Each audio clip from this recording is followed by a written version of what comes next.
আজকে তোমাদের আমি যেটা বলেছিলাম যে প্রবলেমগুলো নিয়ে একটু আলোচনা করব, এগুলো বুঝিয়ে দেবো। তার আগে একটা থিওরি একটু বাকি আছে, আগের দিনে ক্লাসটাতে আমার নেওয়া হয়নি, তখন আমার একটু কাজ চলে এসেছিলো। তো যেটা হচ্ছে যে এডি কারেন্ট অর্থাৎ ঘূর্ণি প্রবাহ যাকে বলে, এডি কারেন্টটা কীভাবে সৃষ্টি হয় এবং এর ইউজেস, এর যে ত্রুটি বিচ্যুতি বা ক্ষতিকারক যে দিকগুলো আছে সেগুলো নিয়ে একটু আলোচনা করছি ছোট করে। এডি কারেন্ট বলছে যে তোমার একটা ভ্যারিং ম্যাগনেটিক ফিল্ড দরকার, অর্থাৎ একটা ম্যাগনেটিক ফিল্ড থাকবে, একটা চৌম্বক ক্ষেত্র থাকবে যেটা কন্টিনিউয়াসলি ভ্যারি করবে, অর্থাৎ চেঞ্জ হবে, চেঞ্জিং ম্যাগনেটিক ফিল্ড। তো সেই চেঞ্জিং ম্যাগনেটিক ফিল্ডের মধ্যে আমি একটা মেটালকে নিয়ে এসে যদি রাখি, সাপোজ এই যে এই স্কোয়ার শেপের একটা মেটাল দেখছি, এটা একটু স্কোয়ার নয়, এটা এল বাহু বিশিষ্ট, এল দৈর্ঘ্যের বাহু বিশিষ্ট একটা ঘনক ধরো, ঠিক আছে? তো একটা কিউব, সো কিউবকে আমি একটা ভ্যারিং ম্যাগনেটিক ফিল্ডের মধ্যে রেখেছি, আমি ক্রস সাইনগুলো দিয়েছি। সো ম্যাগনেটিক ফিল্ডটা যেটা ডিরেকশান হচ্ছে যে পাতার ভেতরের দিকে, আমি আগেই তোমাদেরকে বলেছিলাম যে ক্রস সাইন মানে ভেতরের দিকে আর ডট সাইন মানে উপরের দিকে, ঠিক আছে? ক্রস মানে নিচের দিকে ম্যাগনেটিক ফিল্ডের ডিরেকশানটা। তো এখানেও দেখতে হয় ম্যাগনেটিক ফিল্ডের ডিরেকশানটা ভেতরের দিকে, তার সাথে লম্বভাবেই আমি একটা স্কোয়ারকে রেখেছি পাতার উপরে, তো কিউবকে, সরি, কিউব এদিক থেকে স্কোয়ার লাগছে ওটা দেখে। এবার স্কোয়ারটাকে যদি আমি রাখি এই ভ্যারিং ম্যাগনেটিক ফিল্ডের মধ্যে, তাহলে কী হবে না, আমি তোমাদেরকে আগেই বলেছি যে ফ্লাক্স সমান কি না বি ইন্টু এ, যেটা আমি আগের দিন বারবার করে তোমাদের সঙ্গে আলোচনা করছিলাম যে ফ্লাক্স হচ্ছে বি ইন্টু এ। এখন ফ্লাক্সকে আমাকে চেঞ্জ করতে হবে এনিহাও, যদি কারেন্ট প্রডিউস করতে হয়, ইন্ডিউস কারেন্ট প্রডিউস করতে হয়, তাহলে আমাকে ফ্লাক্সকে চেঞ্জ করতে হবে। এখানে আমি দেখতে পাচ্ছি যে এ চেঞ্জ হচ্ছে না কিন্তু বি চেঞ্জ হচ্ছে, কারণ আমি আগেই বলে দিয়েছি যে চেঞ্জিং ম্যাগনেটিক ফিল্ড বা ভ্যারিং ম্যাগনেটিক ফিল্ড নিতে হবে। তো ম্যাগনেটিক ফিল্ড ভ্যারি করছে, তার মানে বি যদি ভ্যারি করে তার মানে ফাইও ভ্যারি করবে। সো ফাই ভ্যারি করার ফলে কী হবে না, এখানে এই বস্তুটার মধ্যে একটা ইনডিউসড কারেন্ট প্রডিউসড হবে। এই ইনডিউসড কারেন্টটা এরকম ডিরেকশানে ঘুরছে, সে নির্দিষ্ট ডিরেকশানে ঘুরবে। এখন এই কারেন্টের ফলে কি হবে না, এই কারেন্টের ফলে হচ্ছে যে ওই জিনিসটা গরম হয়ে উঠবে, অর্থাৎ জুল হিটিং একটা দেখতে পাবো। এবং পাশাপাশি আরও হতে পারে, সেটা হচ্ছে যে যেটা মেন যে কারেন্ট, সেই কারেন্টটাকে কমিয়ে দেবে, ক্ষতি করবে। অর্থাৎ এইভাবে আমার কোনো যন্ত্রের মধ্যে যদি এই রকমভাবে ঘূর্ণি প্রবাহ সৃষ্টি হয়ে যায়, তাহলে দেখছি যে সেটা আমাকে ক্ষতি করছে, ঠিক আছে? অর্থাৎ জুল হিটিংয়ের ফলে গরম হয়ে যাচ্ছে বা এনার্জি লস হচ্ছে, এটা হচ্ছে, কারণ হতেই পারে, কারণ ব্যাপারটা হচ্ছে ভ্যারিং ম্যাগনেটিক ফিল্ড। ধরো তুমি একটা ইলেকট্রিকের ইনস্ট্রুমেন্ট নিলে, টিভি হতে পারে, টেপ হতে পারে বা ফ্রিজ হতে পারে, তার মধ্যে কি না আমি এসি প্রবাহ বা এসি যাচ্ছে, সেখানে এসি কন্টিনিউয়াসলি চেঞ্জ হচ্ছে, চেঞ্জের ফলে কী হচ্ছে না, তার চারপাশে একটা এরকম ম্যাগনেটিক ফিল্ড সৃষ্টি হচ্ছে যেটা কিনা ভ্যারি করছে। তাহলে এই ভ্যারি করা ম্যাগনেটিক ফিল্ডের মধ্যে যদি কোনো এরকম মেটালিক বডি ঢুকে থাকে ওই ইনস্ট্রুমেন্টের, তাহলে সেই মেটালিক বডির মধ্যে একটা ঘূর্ণি প্রবাহ সৃষ্টি হবে, এবং ঘূর্ণি প্রবাহের ফলে কি জিনিসটা গরম হয়ে যাবে, যন্ত্রটা আমাদের অসুবিধা করবে। তাহলে এই ধরনের এডি কারেন্ট যাতে সৃষ্টি না হয় সেই জন্য আমাকে ব্যবস্থা করতে হবে। এবং দেখা যাচ্ছে যে এই যে এরকম একটা যদি কিউবকে আমি রাখি, তাহলে তার যে এডি কারেন্ট আই সেটা প্রপোর্শনাল হচ্ছে এল টু দি পাওয়ার 4, অর্থাৎ যে বাহুর যে দৈর্ঘ্য তার 4th টার্মের সঙ্গে, ঘাতের সঙ্গে প্রপোর্শনাল হচ্ছে। তাহলে এটাকে আমি কিভাবে কমাবো বা রিডিউস করব, সেটাকে আমাকে দেখতে হবে।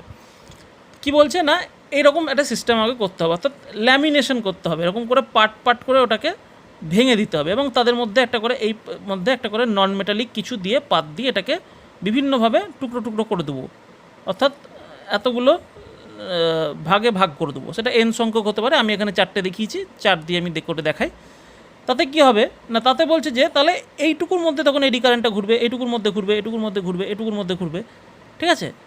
এবার প্রত্যেকটা ক্ষেত্রে আই ড্যাশ করে কারেন্ট ধরে নিলাম, বাহুগুলো তখন L/2 হয়ে গেছে, তাহলে এডি কারেন্টটা কত হবে, I dash L/2 to the power 4 হয়ে যাবে।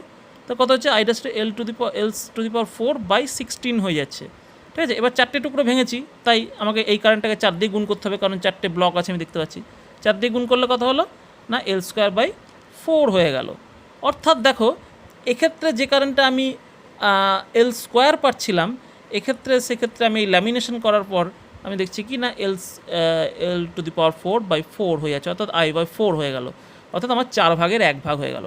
তাহলে এই রকম যদি আমি 4টে বা n সংখ্যক যদি পার্টিশন দিয়ে আমি এটাকে ভাগ করে দিতে পারি এই মেটালটাকে বা বডিটাকে, তাহলে কিন্তু আমার এডি কারেন্টটাকে আমি n ভাগ কমিয়ে নিতে পারবো, ঠিক আছে? আচ্ছা, এইটাই হচ্ছে, এইভাবেই আমি এটাকে কমানো যায়। তোমরা একটু পড়ে রেখো, এডি কারেন্ট 1 নম্বরের প্রশ্ন আসতে পারে, তো ঘূর্ণি প্রবাহ। আচ্ছা, এখন এর ভালো গুণও অনেক আছে, কিন্তু এটাকে অনেক কাজেও লাগানো যায়। কাজে কোথায় লাগানো যায়?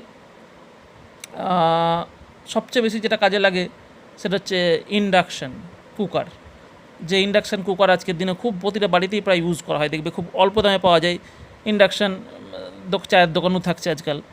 চাপিয়ে দিল, কারেন্ট চালিয়ে দিল, গরম হয়ে গেল কিছুক্ষণের মধ্যে, খুবই তাড়াতাড়ি গরম হয়। আমার বাড়িতেও আজ আমি দেখেছি গ্যাসের থেকে অনেক তাড়াতাড়ি গরম হয়ে যায় জল, কিছুক্ষণের মধ্যে। গ্যাসে যেটা তোমার একটা চা বানাতে দীর্ঘ সময় বা জল ফোটাতে দীর্ঘ সময় লাগে, 1-1.5 মিনিটের মধ্যে গরম হয়ে যায় ইন্ডাকশান হিটারে। ঠিক আছে? সো ইন্ডাকশান হিটার, অর্থাৎ দেখো ইন্ডাকশান নামটা ওখান থেকে এসছে।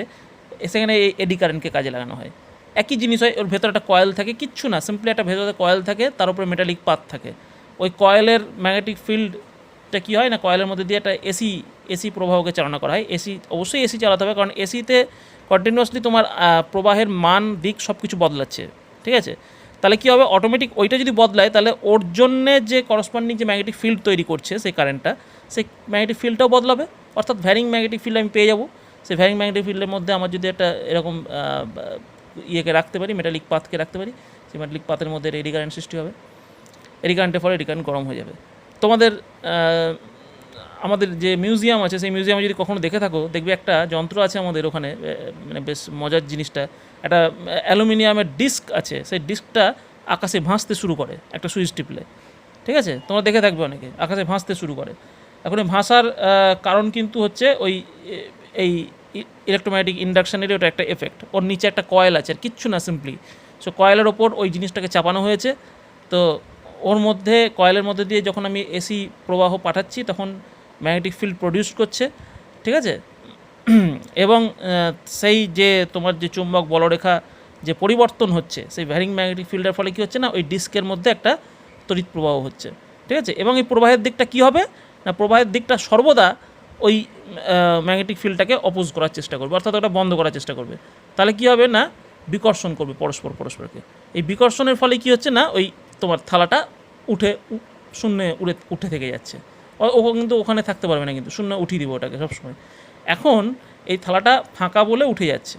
এই থালাটাকে যদি থালাটাকে চেপে ধরে থাকতে পারে, প্রথম থেকে ধরে থাকবে, চেষ্টা করে যদি কোনো দিন দেখতে পারো, ওখানে দেখতে দেবে না যদিও, তাও যদি কখনো ধরে থাকো যে না, আমি ওকে উঠতে দেবো না, ওকে ওখানেই টাচ করে রাখবো, দিয়ে তুমি টাচ করে রাখো, দেখো কিছুক্ষণ পর ওই থালাটা এমন গরম হয়ে যাবে, তুমি বাধ্য হয়ে ওকে ছেড়ে দেবে, এবং ছেড়ে দেওয়ার সঙ্গে সঙ্গে কিন্তু ও একদম ছিটকে চলে যাবে উপরের দিকে তখন। তো ইন্ডাকশান হিটারে সেই জিনিসই করা হয়, কিন্তু ওখানে কিন্তু কোনোভাবে ওই পাতটা কিন্তু উঠতে পারে না, ওটা ফিক্সড করা থাকে, উঠতে পারে না, এবং সেটা কিন্তু গরম হয়ে যায়। যদিও একটা লিমিট আছে, এমন গরম হয়ে যাবে ওটা কিন্তু ওটা সব কিছু ফাটিয়ে বেরিয়ে আসতে পারে, সেই জায়গাও আছে, কিন্তু সেটা সেইভাবেই অ্যাডজাস্ট করে থাকে ওই যন্ত্রে, যাতে করে সেই পরিস্থিতি সৃষ্টি না হয়। ঠিক আছে? আচ্ছা, এই হলো তাহলে ঘূর্ণি প্রবাহ। এটা একটু তাহলে পড়ে নিও, কীভাবে কমানো হয় বা এর ইউজ কী, সেগুলো একটু তাহলে তোমরা দেখে নিও। এইবার আমি প্রবলেমগুলো দেখাচ্ছি, খুব ভালো করে প্রবলেমগুলো তোমরা বুঝবে, এবং বুঝার পর নিজেরা চেষ্টা করবে প্রবলেমগুলো। ঠিক আছে? বইয়ের প্রবলেমগুলো তোমরা দেখবে, আমি যেগুলো দিয়েছি তার মধ্যে থেকে লাস্ট 3টে প্রবলেম, কঠিন প্রবলেম আছে, সেগুলো করে দিচ্ছি। 6এর প্রবলেমটা প্রথমে আমি আলোচনা করছি। 6এর প্রবলেমটা যেটা বলছে যে তোমাকে একটা কুণ্ডলী আছে, কুণ্ডলীটার তোমার পাক সংখ্যা বলে দিয়েছে 1000 পাকের। ঠিক আছে? ওর ক্ষেত্রফল 500 বর্গ সেন্টিমিটার বলে দিয়েছে। আর বলেছে কি না, ওটাকে ওর সঙ্গে লম্ব হবে একটা ম্যাগনেটিক ফিল্ড, অর্থাৎ বি, যেটাকে 10⁴ × 10⁵। ঠিক আছে? So 4 × 10⁵ weber per metre square, 4 × 10⁻⁻5 weber per metre square, মানে সরাসরি হচ্ছে টেসলা, এই পরিমাণ ম্যাগনেটিক ফিল্ড কাজ করছে। ঠিক আছে? এবার কি বলছে না, বলছে যে কুণ্ডলীটাকে যদি 0.1 সেকেন্ডে 180 ডিগ্রি ঘুরিয়ে দেওয়া হয়, ঠিক আছে, তাহলে তড়িৎচালক বলের মানটা কত হবে। অর্থাৎ আমি এটাকে চেঞ্জ করে দিলাম, ঘুরিয়ে দিলাম তোমার ক্ষেত্রটাকে। দেখো, একইভাবে যদি রেখে দিই তাহলে কিন্তু ফ্লাক্সের কোনো চেঞ্জ হবে না। যদি আমি চুম্বক ক্ষেত্রের মধ্যে একটা কয়েলকে রেখে দিলাম, চুম্বক ক্ষেত্রও ফিক্সড, কয়েলটাও ফিক্সড হয়ে আছে, কোনো পরিবর্তন হচ্ছে না ফ্লাক্সের, কোনো কারেন্টও পাবো না, ইএমএফও পাবো না। কিন্তু ওই চুম্বক ক্ষেত্রের মধ্যে, যেখানে চুম্বক ক্ষেত্রটা ফিক্সড, সেই চুম্বক ক্ষেত্রের মধ্যে তাহলে আমাকে কী করতে হবে, কারেন্ট পেতে গেলে কয়েলটাকে ঘোরাতে হবে। দেখেছো তোমরা জেনারেটর তৈরি হয় ওইভাবেই, কয়েলটাকে ঘোরাতে হয় কন্টিনিউয়াস, তবেই কী হবে, ফ্লাক্সের পরিবর্তন হবে, অর্থাৎ ওই ক্ষেত্রফলের পরিবর্তন হবে। ওই ক্ষেত্রফলের মধ্যে দিয়ে বি যে পাস করছে, যে বলরেখা যে পাস করছে, সেই ক্ষেত্রফলটাকে যদি আমি ঘোরাই তাহলে অ্যাঙ্গেলটা পরিবর্তন হবে, অ্যাঙ্গেল পরিবর্তন হলে আমার ফ্লাক্সেরও পরিবর্তন হবে, তখনই আমার কিন্তু কারেন্টটা সৃষ্টি হবে। তাহলে এখানে কি বলছে না, আমি 0.1 সেকেন্ড পর ওকে 180 ডিগ্রি ঘুরিয়ে দিলাম। তাহলে প্রথম অবস্থায় কি দেখছি না, প্রথম অবস্থায় দেখছি যে লম্বভাবে আছে, অর্থাৎ বি আর এ কয়েলের ক্ষেত্রফলের ডিরেকশন আর চৌম্বক ক্ষেত্রের ডিরেকশন একই আছে, অর্থাৎ থিটা 0 ডিগ্রি। তাহলে φ1 কত না n into B dot A, অর্থাৎ N B A cos 0 1। So এটা হচ্ছে আমার ইনিশিয়াল ফ্লাক্স। আচ্ছা, নেক্সট কি না 0.1 সেকেন্ড পর আমার কী হলো না, এই ছবিটা, অর্থাৎ বি এই দিকে কাজ করছে, এ এই দিকে কাজ করছে, অর্থাৎ আমি ঘুরিয়ে দিয়েছি 180 ডিগ্রি, 180 এন বি ডটের। তাহলে এবার φ2 কত হবে, ফ্লাক্সটা মাইনাস এন বি এ, ঠিক আছে, মাইনাস হয়ে গেল শুধু। আচ্ছা, তাহলে ফ্লাক্সের পরিবর্তন কতটা হলো, φ2 minus φ1, φ2 minus φ1, so minus N B A minus N B A, তাহলে মাইনাস 2 এন বি এ হয়ে গেল, এতটা হলো পরিবর্তন। কত সময় হলো, 0.1 সেকেন্ডে বলে দিয়েছে। তাহলে আবিষ্ট তড়িৎচালক বল কত, E equal to minus delta phi বা ডেল্টা টি। ডেল্টা ফাই কত, মাইনাস 2 এন, এটা ফ্লাক্সের পরিবর্তন। সময় কত, 0.1 সেকেন্ড। ভাগ করে দাও, মানগুলো বসিয়ে দাও সবার। শুধু মাথায় রাখতে হবে ক্ষেত্রফলটা সেন্টিমিটার, বর্গ সেন্টিমিটারে দিয়েছি, ওটাকে তাহলে বর্গ মিটারে করে নেবো, তাই জন্য আমি 10⁻⁴ দিয়ে গুণ করে দিয়েছি, বাকিটা তোমাদের বেরিয়ে যাবে ভোল্ট। তাহলে এই জাতীয় অঙ্ক এই চ্যাপ্টারে ম্যাক্সিমাম অঙ্ক করতে গেলে আমাকে প্রথমেই কাজ হচ্ছে যে আমাকে ফ্লাক্সটা বার করতে হবে, বি ইন্টু এ করলেই ফ্লাক্স বেরিয়ে যাবে, ঠিক আছে। এবার ফ্লাক্স বার করার পর কী করবো না, ফ্লাক্সের পরিবর্তনটা বার করবো। ফ্লাক্সের পরিবর্তন বার করা মানেই আমার ই বেরিয়ে যাওয়া। হ্যাঁ, এটা মাইনাস সাইন আসতে পারে, সেটা কোনো ম্যাটার করে না, কারণ আমার মানটা নিয়ে আমার কাজ। এখানে মাইনাস মাইনাস যদিও কেটে যাচ্ছে, আমার প্লাসেই আসছে ভ্যালু, সো এটা আমার আসছে ভ্যালু, ঠিক আছে। আচ্ছা, নেক্সট আমি 5 নম্বর প্রবলেমটা করে দিচ্ছি। 5 নম্বর প্রবলেমটা কী বলছে না, বি ইকুয়াল টু তোমার 2 × 10⁻², এই টেসলা, দেখে নেবে তোমরা, অঙ্কটা পাশে রেখেই করবে। তো এই পরিমাণ ম্যাগনেটিক ফিল্ডের মধ্যে একটা 50 পাকের 100 বর্গ সেন্টিমিটার ক্ষেত্রফল বিশিষ্ট একটা কুণ্ডলীকে রাখা হয়েছে, ঠিক আছে। এবং কী করছে না, কুণ্ডলীটাকে 30 সেকেন্ড পরে সরিয়ে নেওয়া হলো ওই চুম্বক ক্ষেত্র থেকে, ঠিক আছে, চুম্বক ক্ষেত্র থেকে সরিয়ে নেওয়া হলো। তাতে দেখা গেল যে গড় আবিষ্ট তড়িৎচালক বল যেটা পেলাম, সেই গড় আবিষ্ট তড়িৎচালক বলটার মান হলো তোমার 0.1 ভোল্ট, ঠিক আছে। আচ্ছা, তাহলে টি এর মান কত, অর্থাৎ কত সময় পর আমি তাহলেটাকে সরিয়েছি, গড় মানটা দিয়ে দিয়েছে। অর্থাৎ তাহলে আমাকে গড় মানটা যদি বার করতে হয়, তাহলে আমাকে প্রথমে কত ছিল দেখব। প্রথমে টি ইকুয়াল টু 0 সময়ে কত ছিল, প্রাথমিক যে ফ্লাক্স φ1 সেটা কত ছিল, এন বি এ, সিম্পলি ফর্মুলা আমার n 50, 2 বি এর মান বলে দিয়েছে, এটার ক্ষেত্রে তাই সেন্টিমিটারটাকে বর্গমিটারে পরিণত করেছি আমি, দিয়ে এত এবার আমি পেয়েছি ফ্লাক্স, প্রাথমিক ফ্লাক্স। আচ্ছা, টি সময় পর কত হচ্ছে, আমি সরিয়ে নিলাম, ওটাকে সরিয়ে নিলাম মানে ফ্লাক্স 0, ওটাকে তো চুম্বক ক্ষেত্র থেকে যদি সরিয়ে নিই তাহলে ফ্লাক্স 0, ঠিক আছে। তাহলে ফ্লাক্সের পরিবর্তন হলো কতটা, φ2 মাইনাস φ1, একই জিনিস দেখো, সিম্পলি একই জিনিসভাবে করছি, মাইনাস, তাহলে 0 মাইনাস এইটা, অর্থাৎ মাইনাস 0.01 ওয়েবার। আচ্ছা, এবার বলছি কি আবিষ্ট তড়িৎচালক বল, তাহলে কী হবে, E equal to minus D phi DT, ঠিক আছে। তাহলে ডিটিটা আমাকে বার করতে হবে, কারণ সময় বার করতে হবে, আমাকে ইটা বলে দিয়েছে, কিন্তু 0.1 ভোল্ট বলে দিয়েছে, ঠিক আছে। তাহলে ডিটি সমান মাইনাস ডিফাই বাই ই, তাহলে মাইনাস, আচ্ছা ব্র্যাকেটে কী হবে না, ডিফাইয়ের ডিফাইয়ের মানটাই দেখো -1, তাহলে -0.01 বাই 0.1, এর মান 0.1, তাহলে করলে ডিটিটা দাঁড়াচ্ছে 1/10 বা 0.1 সেকেন্ড। তাহলে 0.1 সেকেন্ড পর ওটাকে সরানো হয়েছিল, ঠিক আছে। এটা একটা ভালো অঙ্ক, দেখো জিনিসগুলো জানা, কিন্তু হয়তো তোমার অঙ্কের ভাষাগত দিক থেকে একটু নতুন মনে হতে পারে, ঠিক আছে। নেক্সট প্রবলেম, 7 অঙ্কটা খুবই ভালো অঙ্ক, মানে খুব মন দিয়ে জিনিসটা বোঝার চেষ্টা করবে, কারণ এই অঙ্কটা এমন একটা অঙ্ক যেটা তোমাদেরকে এই জাতীয় বহু অঙ্কের করতে সাহায্য করবে। এই একটা প্রবলেম, খুব ভালো করে এটা বোঝার চেষ্টা করবে এই প্রবলেমটাকে। দেখো এখানে বলছে অঙ্কটা তোমরা পড়ে দেখবে সবাই, যে বি অর্থাৎ যে ম্যাগনেটিক ফিল্ডের মধ্যে আমি কয়েলটাকে রেখেছি, এই যে গোলাকার যে কয়েলটাকে রেখেছি, সেই কয়েলের ম্যাগনেটিক ফিল্ডটা 10 টেসলা পার সেকেন্ড হারে হ্রাস পাচ্ছে, অর্থাৎ কমে যাচ্ছে। ঠিক আছে, বি এর দেখো ডট দিয়েছি আমি এখানে, ডট সাইন দিয়েছি, তার মানে বি হচ্ছে যে খাতার ক্ষেত্রফল থেকে উপরের দিকে, খাতার পৃষ্ঠা থেকে উপরের দিকে বি কাজ করছে, এবং বলছি কি 10 টেসলা পার সেকেন্ড করে সে কমছে। ঠিক আছে, আচ্ছা, এবার ওরা জানতে চাইছে যে কুণ্ডলীর ক্ষেত্রফলটা বলে দিয়েছে, কুণ্ডলীর রোধটাও বলে দিয়েছে, ক্ষেত্রফলটা বলে দিয়েছে 2 মিটার স্কোয়ার, আর রোধটা বলেছে 5 ওহম।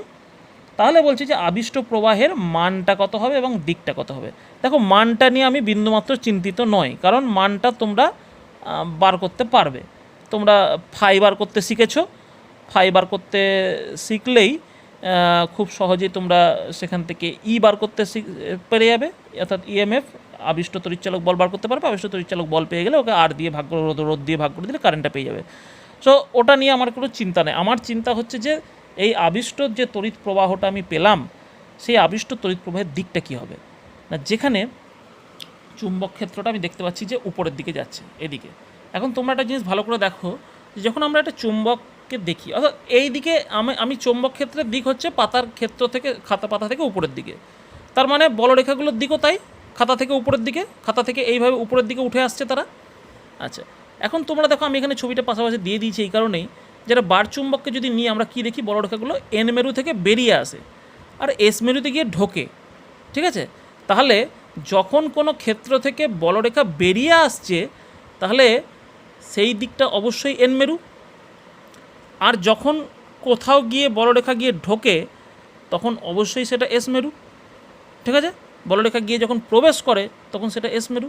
তাহলে এর যে সিগনিফিক্যান্স, অর্থাৎ এখান থেকে যে বেরিয়ে আসছে যে বলরেখাগুলো, অর্থাৎ উপরের দিকে, আমি যেটা ডিরেকশন, যে ডট সাইন মানে যেটা বোঝাতে চাইছে, তার মানে হচ্ছে যে এখান থেকে এগুলো বেরিয়ে আসছে, এবং কি হচ্ছে না, তাহলে এন মেরু সৃষ্টি হচ্ছে এখানে। আচ্ছা, এন মেরু আছে এখানে। এখন দেখো বলছে যে এই এন মেরুটা কিন্তু হ্রাস পাচ্ছে, অর্থাৎ বিটা কিন্তু ক্রমাগত হ্রাস পাচ্ছে। তাহলে বি যদি ক্রমাগত হ্রাস পাই, তাহলে ফাই চেঞ্জ হবে অটোমেটিক, কারণ বি ইন্টু এ ফাই, মানে তাহলে এ ফিক্সড আছে, কিন্তু বি চেঞ্জ হচ্ছে, মানে বি এখানে কমছে, কিন্তু বি কমছে, তার মানে ফাইও চেঞ্জ হচ্ছে। এখন ইনডিউসড কারেন্টের ডিরেকশান কী হবে? ইনডিউসড কারেন্টের ডিরেকশান তাহলে এমন হবে যে সে ওই বিকে কমতে দেবে না। ঠিক, ইনডিউসড কারেন্টের দিক এমন হবে যে সে বিকে কমতে দেবে না। যেহেতু বি কমছে বলেই ইনডিউসড কারেন্টটা আমি পাচ্ছি, তাহলে ইনডিউসড কারেন্টের ডিরেকশান এমন হবে যে সে বিকে কমতে দেবে না কিছুতেই। বিকে যদি কমতে না দিই, তাহলে কয়েলের সম্মুখ প্রান্তে আমাকে একটা এন মেরু সৃষ্টি করতে হবে, যে কিনা এই দিকে বলরেখাকে পাঠাবে উপরের দিকে, অর্থাৎ যে কমে যাচ্ছিল সেই কমাটাকে সে কমতে দেবে না, অর্থাৎ কয়েলের সম্মুখ প্রান্তে তার মানে এন মেরু সৃষ্টি হবে।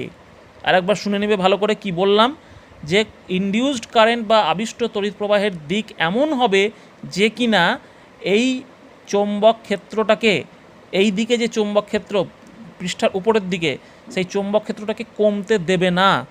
ঠিক আছে, কমতে দেবে না, তার মানে এই যে এন মেরু যে আছে, সেই এন মেরু যে আস্তে আস্তে কমে যাচ্ছে, সেই কমাটা সে হতে দেবে না, অর্থাৎ সে তাহলে এন মেরু সৃষ্টি করবে, কয়েল এন মেরু সৃষ্টি করবে। কয়েল যদি এন মেরু সৃষ্টি করে, তাহলে প্রবাহের দিক কী হবে? এই যে বলেছি, সামনে থেকে আমি যদি দেখি যে এন মেরু সৃষ্টি হয়ে আছে, তার মানে প্রবাহ এই যে অ্যান্টি ক্লকওয়াইজ। ঠিক আছে, আমি পড়ানোর সময় বলেছিলাম তোমাদেরকে যে কোনো কয়েলের প্রবাহর দিক দেখে আমি বুঝতে পারবো যে সম্মুখ প্রান্তে কোন মেরু সৃষ্টি হচ্ছে। ঠিক আছে, উল্টোটাও তাহলে আমি বুঝতে পারবো যে কোনো কয়েলের সম্মুখ প্রান্তে কোন মেরু সৃষ্টি হয়েছে, যদি বুঝতে পারি তাহলে প্রবাহ কোন দিকে হচ্ছে সেটাও বুঝতে পারবো, অর্থাৎ প্রবাহ হচ্ছে অ্যান্টি ক্লকওয়াইজ, এই দিকে প্রবাহ হচ্ছে। ঠিক, ভালো করে বুঝবে এই জিনিসটা। আচ্ছা, নেক্সট দেখো, এখানে আরেকটা খুব পরিষ্কার, যে তুমি যেটা বললাম যে বলরেখাগুলো উপরের দিকে বেরিয়ে আসছে, তার মানে অবশ্যই এখানে একটা এন মেরু আছে। যদি ভেতরের দিকে ঢোকে, এই যে এখানে ছবিতে বুঝিয়েছি যে ভেতরের দিকে ঢুকছে, তার মানে কিন্তু এস মেরু। ঠিক আছে, এগুলো প্রবলেম করতে গিয়ে এই কনসেপ্টগুলো কিন্তু ক্লিয়ার হয়। ভেতরের দিকে ঢুকছে, তার মানে এটা এস মেরু সৃষ্টি হচ্ছে, তার মানে ঠিক আছে, এটা যদি এখানে ক্রস প্রোডাক্ট ক্রস সাইন দিতাম অর্থাৎ খাতার ভেতরের দিকে হতো তাহলে কিন্তু ওটা এস মেরু হতো। তাহলে ওই পৃষ্ঠ থেকে দেখো তোমার যদি দেখা যায় তাহলে কি হবে, সে কি দেখবে, এই যে আমার যে এখনকার বর্তমান যে পরিস্থিতি তাতে উপরের দিকে চৌম্বক ক্ষেত্র কাজ করছে, তাহলে যে লোকটা ওই কয়েলের ওই দিকে আছে সে কি দেখবে, সে দেখবে যে কয়েলকে ভেদ করে বাইরের দিকে চলে যাচ্ছে, তাহলে ওই দিক থেকে সে দেখবে, তখন বলতে হবে যে সে দক্ষিণ মেরুকে দেখছে। ঠিক আছে, কারণ সে তো ভেতরে ঢুকতে দেখছে। আচ্ছা, এই ব্যাপারটা হচ্ছে ঠিক তাই, এইভাবে আমি জিনিসটাকে প্রমাণ করলাম। বাকিটা দেখো তোমাদের বি ইন্টু এ, কারণ বি তো পরিবর্তন হচ্ছে বলেই দিয়েছে, কাজেই সরাসরি বি 10 গুণ করে দেবো 10 দিয়ে। ঠিক আছে, কারণ ওটাই তো বি এর চেঞ্জের হার, কাজে আমাকে নতুন করে টি দিয়ে ভাগ করার দরকার নেই, ওটাই তো 10 টেসলা পার সেকেন্ড। তাহলে ওটাকে বি ইন্টু এদিকে গুণ করে দিয়েছি, তাতে আমার 20 ভোল্ট বেরিয়েছে। এবার আমি আর বলেছে আমাকে 5 ওহম, তাহলে আর দিয়ে ভাগ করে দিয়েছি, তাতে আমার 4 অ্যাম্পিয়ার কারেন্ট যাচ্ছে। তাহলে এখানে আই ইকুয়াল টু 4 অ্যাম্পিয়ার। ঠিক আছে, 4 অ্যাম্পিয়ার কারেন্ট অ্যান্টি ক্লকওয়াইজ ঘুরছে। নেক্সট প্রবলেমটা আরও ভালো দিয়েছে, যে দেখো সেটা নেক্সট প্রবলেমে বলছে কি, বলছে না আমাকে এই একই কয়েলকে আমি ওই একই ম্যাগনেটিক ফিল্ডের মধ্যেই রেখেছি, শুধু একটা এক্সটার্নাল সোর্স আমি লাগিয়ে দিয়েছি কয়েলের সঙ্গে, অর্থাৎ 30 ভোল্টের, যে কিনা আমাকে এমনভাবে লাগিয়েছে, দেখো এদিকে পজিটিভ এদিকে নেগেটিভ, তার মানে কি এই দিকে একটা প্রবাহ দিচ্ছে, অর্থাৎ ক্লকওয়াইজ একটা প্রবাহ দিচ্ছে আমাকে। ঠিক আছে, তাহলে এই অবস্থায় বলছে যে নেট প্রবাহ সেটা কোন দিকে হবে এবং কত হবে। ঠিক আছে, অর্থাৎ দেখো আমি একটু আগে প্রমাণ করেছি অলরেডি কিন্তু, যে আমার ইনডিউসড যে কারেন্ট, সেই কারেন্টটা অ্যান্টি ক্লকওয়াইজ ঘুরেছে এবং তার মান হয়েছিল 4 অ্যাম্পিয়ার। ঠিক আছে, এখানে 30 ভোল্টের আমি একটা ব্যাটারি লাগিয়ে দিয়েছি, যে কিনা দেখো ক্লকওয়াইজ ডিরেকশানে কারেন্টকে ঘোরাতে চাইছে, অর্থাৎ ওই ইনডিউস কারেন্টের বিপরীত দিকে ঘোরাতে চাইছে। তাহলে এই কারেন্টটা কত বার করি, I1 সেটাকে বার করেছি আমি, যেটা সোর্স ব্যাটারির জন্য হচ্ছে, তাহলে কি 30/5 রোদ দিয়ে ভাগ করেছি, তাহলে 6 অ্যাম্পিয়ার। 6 অ্যাম্পিয়ার কারেন্ট আমার ক্লকওয়াইজ ডিরেকশানে ঘুরছে। আর ইনডিউসড কারেন্ট অর্থাৎ ইনডিউসড যে ইএমএফ তার জন্য, অর্থাৎ আবিষ্ট যে প্রবাহ, সেই আবিষ্ট প্রবাহের জন্যে 4 অ্যাম্পিয়ার কারেন্ট আমার অ্যান্টি ক্লকওয়াইজ ডিরেকশানে ঘুরছে। তাহলে নেট কারেন্ট কোন দিকে হবে, যে বেশি হবে সেদিকে। সো কার্শফ ল থেকে পড়েছি, so I1 minus I2, I1 minus I2 অর্থাৎ 6 - 4 2 অ্যাম্পিয়ার প্রবাহ কোন দিকে হবে না, ক্লকওয়াইজ ডিরেকশানে হবে, অর্থাৎ সোর্স ভোল্টেজের যে ডিরেকশন, এই কারেন্টটা যেহেতু বেশি I1টা, সেহেতু I1-এর ডিরেকশানেই 2 অ্যাম্পিয়ার কারেন্ট আমার এফেক্টিভলি আমি পাবো নেট কারেন্ট। ঠিক আছে, সো ক্লকওয়াইজ ডিরেকশন খুবই ভালো অঙ্ক, খুব ভালো করে এটা দেখে রাখবে এবং ওই লজিকটা কিন্তু খুব ভালো করে খেয়াল করবে, কারণ এই ধরনের ছোটো ছোটো অঙ্ক কিন্তু তোমাদের বহু জায়গায় আসতে পারে। সেখানে কিন্তু ইনডিউস কারেন্টের মানটা তোমরা আমি জানি ইজিলি বার করে ফেলতে পারবে, কিন্তু দিকটা বার করাটা কিন্তু ভীষণ টাফ। এবং এই দিক বার করার ক্ষেত্রে আমি তোমাদেরকে দেখো, আমি যখন মোশনাল ইএমএফ পড়েছিলাম সেখানে আমি তোমাদেরকে রাইট হ্যান্ড যে ফ্লেমিংয়ের যে রাইট হ্যান্ড রুল, সেই রুল অ্যাপ্লাই করে আমি তোমাদেরকে শিখিয়েছিলাম কারেন্টের ডিরেকশন বার করা।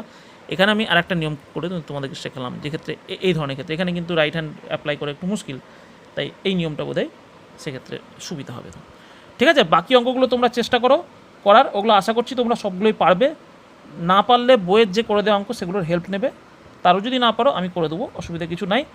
আর বইয়ে করে দেওয়া অঙ্কগুলো অবশ্যই তোমরা দেখো। ঠিক আছে, এরপরে কিন্তু থিওরি আরও কিছুটা বাকি আছে। ঠিক আছে, সেলফ ইন্ডাকটেন্স, মিউচুয়াল ইন্ডাকটেন্স, এগুলো কিন্তু বাকি আছে। ঠিক আছে, সো সেইগুলো আমি পড়াবো, তারপরে আবার বাকি অঙ্কগুলো দেবো।